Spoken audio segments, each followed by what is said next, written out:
E nesse último bloco do Oriente Médio em Revista, temos a nossa entrevista especial, e a conversa de hoje é com o advogado Walid Rabah, presidente da Federação Árabe Palestina do Brasil, a AFEPAL.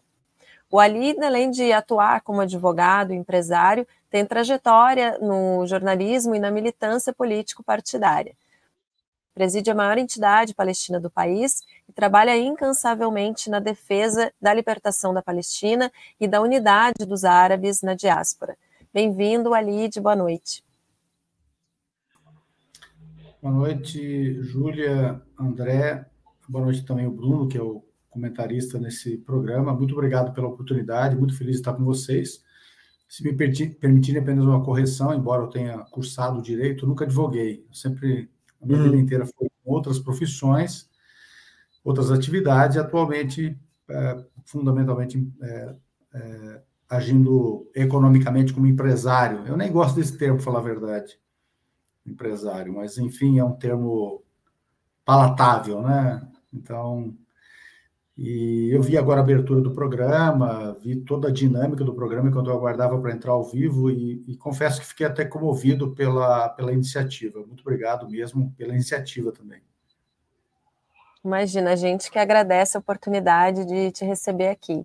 E eu aproveito para abrir, então, a entrevista de hoje, perguntando se depois do 7 de outubro de 2023, né, que a gente percebe aí que teve uma mudança na opinião pública brasileira diante do genocídio palestino e da ilegitimidade, né, desse projeto colonial sionista.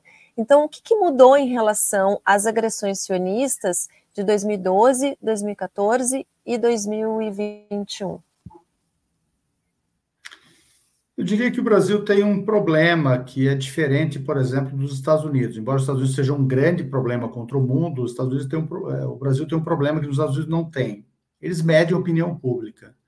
Então, quando a gente vai pegando a opinião pública estadunidense para hoje, a gente pega que de 2013, não chega a ser 2012, como você citou, mas 2013 até os dias de hoje foi aumentando. Ela saiu de 12% e chegamos agora a 27%, um aumento de 125% na opinião pública estadunidense pró-Palestina. No Brasil, a gente não tem uma tradição dos institutos de opinião pública no Brasil, porque também não tem dos veículos de comunicação, que não são do mundo hegemônico, embora estejam acoplados ao mundo hegemônico, de fazer essas medições. O que talvez seja uma síntese, ou uma parcela da síntese do quanto a elite brasileira é muito inadequada ou vira-lata. Mas eu poderia dizer que tem algumas... eu arriscaria dizer que o mesmo fenômeno que há nos Estados Unidos, de aumento da opinião pública favorável à questão palestina, no Brasil também aconteceu. Esse é o primeiro aspecto. O segundo aspecto é que as pesquisas de opinião que nos chegam nos indicam que mesmo no dia 7 ao mais ou menos dia 15 de outubro do ano passado, quando a narrativa era esmagadoramente apresentando os palestinos como grandes criminosos de guerra, bem como uma grande incitação mundial pelos grandes veículos de comunicação para que houvesse um apoio ao genocídio na Palestina, mesmo aí, havia na opinião pública palestina 30% favoráveis à Palestina, ou seja, dizendo que o Brasil deveria ser favorável à Palestina, 30% apenas dizendo contra. Por que apenas? Porque nós estávamos contra, e seguimos estando, né? Com todos os grandes veículos de comunicação contra a Palestina e apoiando o genocídio. Os CNPJs de Cristo apoiando o genocídio na Palestina. A demografia política no Brasil, majoritariamente, em todos os níveis, favoráveis ao genocídio na Palestina. E ainda assim, a gente tinha 30% apenas com o genocídio na Palestina. E 40%, mais ou menos, da opinião pública brasileira pedindo o Estado brasileiro neutro, e esse neutro, com todo este massacre, seguramente, se fosse pressionado a ter uma opinião, teria uma opinião pró-Palestina. De lá para cá, nitidamente, até mesmo pela medição que nós temos de mídias sociais, mudou. E até mesmo em relação ao comportamento de alguns veículos de comunicação hegemônicos. Ou seja, nós podemos dizer hoje que temos uma opinião pública no Brasil pró-Palestina muito maior do que era no primeiro momento. Isso é inédito e talvez caiba também uma distinção entre esses momentos históricos que você citou, Júlia, e o momento atual. Nós estamos diante do primeiro genocídio, indiscutivelmente, do primeiro genocídio televisionado da história. Isso tem algumas implicações. As pessoas precisam decidir. A pessoa comum está diante de um genocídio que ela toma conhecimento dele enquanto ele acontece, ao vivo, instantaneamente. E ela tem que tomar uma decisão. É muito diferente dela ter tomado conhecimento anos depois, às vezes décadas depois, de um genocídio e fazer um juízo de valor diante dele à luz do que a narrativa predominante diz dele. Não é? É diferente agora. Então, a gente faz uma comparação, temos feito ela, né, sistematicamente. E se as câmaras de gás tivessem sido televisionadas? E se os campos de concentração tivessem sido televisionados? E se o apartheid na África do Sul tivesse sido televisionado? E se o extermínio maciço de palestinos entre 47 e 1951, na maior limpeza étnica da história, tivesse sido televisionado? Seguramente a opinião pública brasileira, bem como a mundial, teria tido uma outra leitura sobre a Palestina e sobre o processo genocidário vivido até então, num grande experimento social genocida, no primeiro experimento colonial baseado exclusivamente no extermínio do povo originário. Então, acho que essa leitura, essa moldura que eu apresento, ela é muito resumida, claro, mas ela permite, talvez, alguns estudos que nós devamos fazer e a academia brasileira deva se sentir desafiada a fazê-lo.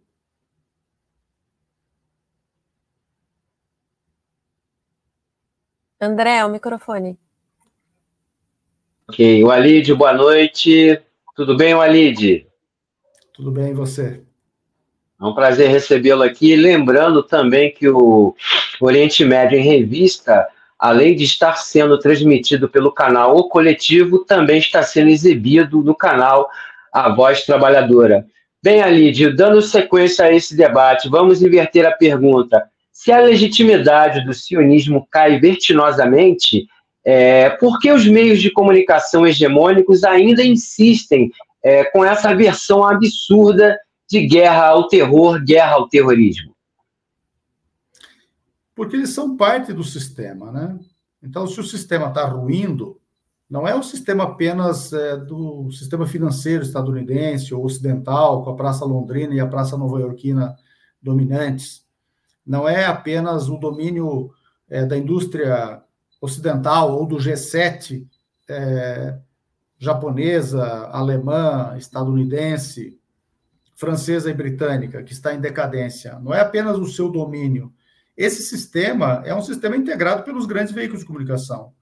Quando você pega as propriedades cruzadas dos veículos de comunicação, que são, na verdade, grandes fundos de investimento, você verifica que os grandes fundos que são proprietários da indústria farmacêutica e, consequentemente, dessa grande indústria de patentes também nesse meio, nesse campo, da indústria bélica, da indústria do sistema financeiro e do sistema comunicacional são exatamente as mesmas.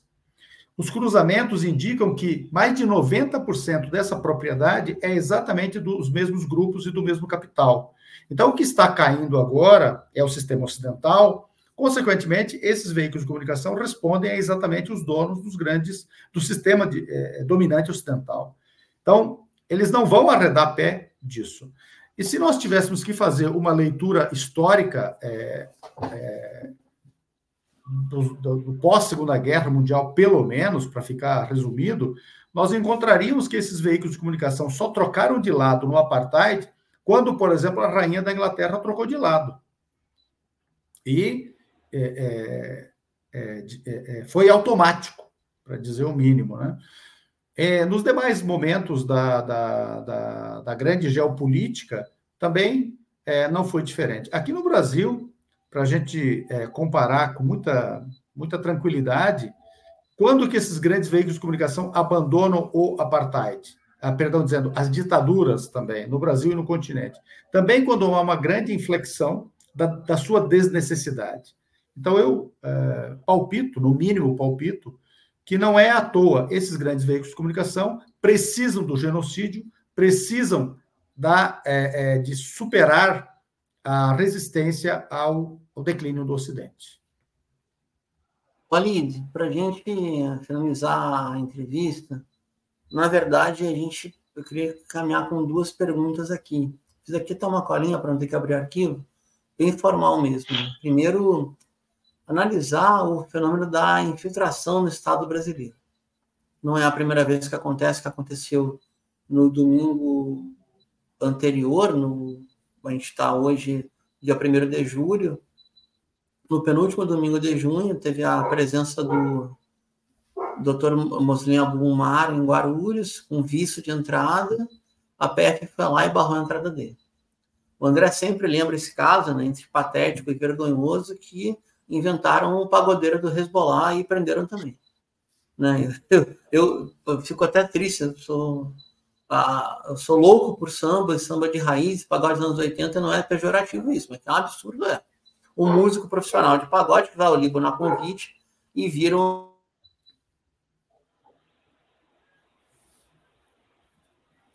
Bruno, fechou o microfone. Perdão, ainda que os dois fossem membros plenos do Hamas e Hezbollah, o pagodeiro certamente não poderia ser, hipoteticamente, isso não é crime no Brasil. Ao contrário.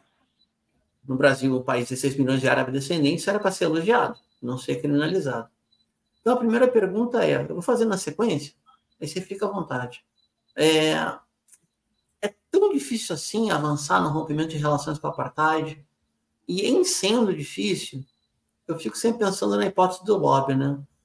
O lobby do empresariado, um suposto lobby de empresariado árabe ou patrício, ele teria condição de forçar isso? As entidades empresariais pesadas que existem, os capitais pesados, se abraçassem essa causa, conseguiriam empurrar o Estado brasileiro para a posição correta? Enfim, fica para a tua análise o tempo que você quiser. Bom, Bruno, a gente tem pouco tempo para responder essa questão, então eu prefiro encaminhá-la para aquilo que as pessoas deveriam enxergar. Primeiro, fazer uma pequena citação histórica, na verdade 2, que eu acho que são importantes, né? A primeira é que o Edward Said, um pensador estadunidense de origem palestina, muito importante na história do pensamento global, que escreveu Orientalismo, Oriente com a Invenção do Ocidente, dentre muitas outras obras, mas foi essa que alçou ele à globalidade. Ele dizia que o grande erro nos Estados Unidos, da diáspora árabe, que é gigantesca lá também, talvez tão grande e tão importante quanto aquela que existe no Brasil, o grande erro dela foi ter aberto mão de fazer lobby nos Estados Unidos. Estou falando a palavra lobby, não grupo de pressão, porque lá a palavra lobby não é pecaminosa, né? Ela não representa uma desgraça humana, né? Então, esse é um elemento a ser considerado. E aqui no Brasil aconteceu mais ou menos isso. Ou seja, a grande presença da arabidade nas instituições brasileiras, como brasileiro árabes, não é? Ou seja, não são estrangeiros governando como estrangeiros, mas são descendentes de palestinos que servem à brasilidade, malgrado eles terem integrado a estrutura social, econômica e política do país, acadêmica e intelectual, e seguindo assim, não tem uma percepção adequada de anti-imperialismo e, consequentemente, não consegue enxergar o seu papel na derrota do sistema ocidental, a partir da diáspora que são, para salvar os seus avós, seus pais, nesse quesito, ancestralidades, mas a grande parte de seus parentes que seguem lá. Não é? Então, isso não foi construído adequadamente, então não enxergaram a necessidade do seu papel como lobby para uma espécie de ação global a partir do Brasil. E também não enxergaram o seu papel de lobby para defender o próprio Brasil do imperialismo, consequentemente. Outro aspecto que eu quero notar, aqui eu fiz uma analogia com os Estados Unidos, não é? Uma outra coisa que eu acho que é importante, e aí sim falando do lobby sionista, é que ele trabalha com lobby. Nos Estados Unidos de um modo e aqui no Brasil de outro. Só que uma coisa que é importante analisar é o papel desse lobby, o impacto desse lobby. Por exemplo, em 91, logo após o fim do bloco soviético, da União Soviética, do seu bloco, enfim, daquela polarização com o, entre aspas, Ocidente, os Estados Unidos, na sua ideia de Pax Americana, começa a acabar com 2 apartheids, ou tentar acabar, sob sua ótica da Pax Americana, 2 apartheids. O da África do Sul, e o da Palestina. E os dois começam ao mesmo tempo, 90, 91. A Palestina vai para 93, com Oslo I, e a África do Sul com a libertação do Mandela em 92, daí uma série de conversações para ter a eleição em 94. E nós começaríamos o Oslo II no final de 95, início de 96. Qual que é a diferença entre a África do Sul e Israel, o sionismo? Os dois apartheids. Qual que é a diferença deles? É que a África do Sul não tem lobby sequer em Londres, sequer na Bélgica ou na Holanda. Ao passo que o Estado de Israel, ou o apartheid israelense sionista, tem lobby em diversas metrópoles ocidentais. Então, essa é a diferença. Então, você percebe a importância do lobby. E como é que eles penetram o Estado brasileiro? Diferentemente dos Estados Unidos, aqui eles penetram porque existe uma condicionante a priori de vassalagem aos Estados Unidos, especialmente. Então, eles se servem disso. Sem esta vassalagem e sem os grandes veículos de comunicação atuando, eu duvido que este lobby sionista funcionasse. Porque esse pessoal da CONIB é uma ignorância, são bípedes não alados, descerebrados. Você pega o presidente deles, não é? Entretanto, essa condicionante a priori lhes faz terem uma vantagem a priori. É sempre um tiro antecipado para eles largarem. E a ausência de uma antítese, que seria um grupo de pressão árabe, brasileiro-árabe, facilita esse trabalho deles. Se houvesse uma contrapartida de enfrentamento, como está havendo agora, a meu modesto ver, eles estariam muito mais fragilizados. Nesse momento, por exemplo, eles estão, diante da opinião pública, fragilizados em relação à defesa da Palestina.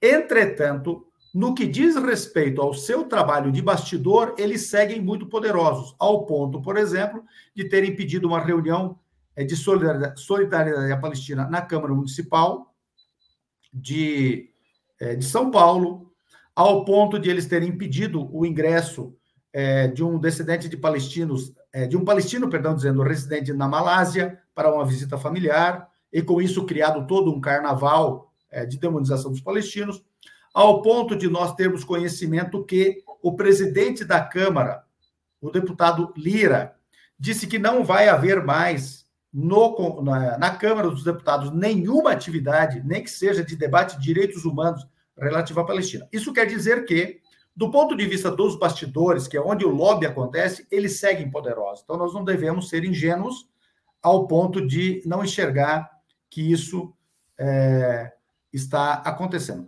Eu misturei as respostas, eu não sei se com esta mistura eu fui capaz de dar conta do quanto nós devemos agir. Eu finalizaria dizendo que a arabidade está pronta para servir ao Brasil, a arabidade está pronta para entender o seu papel global e a arabidade está pronta para entender como desafiar o sionismo no Brasil, especialmente pelo que ele representa de ameaça existencial a todo o mundo árabe e o Oriente Médio ampliado, porque lá o Oriente Médio não é apenas árabe, a Turquia está ameaçada, o Irã está ameaçado, o Afeganistão está ameaçado, o Paquistão está ameaçado, e uma parcela da Rússia islâmica está ameaçada também, e eu acho que estamos maduros para isso e é hora de trabalhar nisso. Obrigado, Walid. Obrigada, Walid. A gente queria ficar a noite inteira aqui discutindo isso e te ouvindo, mas a gente, infelizmente, precisa encerrar. Então, a gente agradece muito a tua presença aqui hoje, o Walid Rabah, presidente da Federação Árabe Palestina no Brasil. Muito obrigada por estar aqui com a gente, foi um prazer te receber. Obrigado, gente. Boa noite para todos e boa noite para todos aqueles que assistirão de hoje para todos sempre esse canal. Muito obrigado.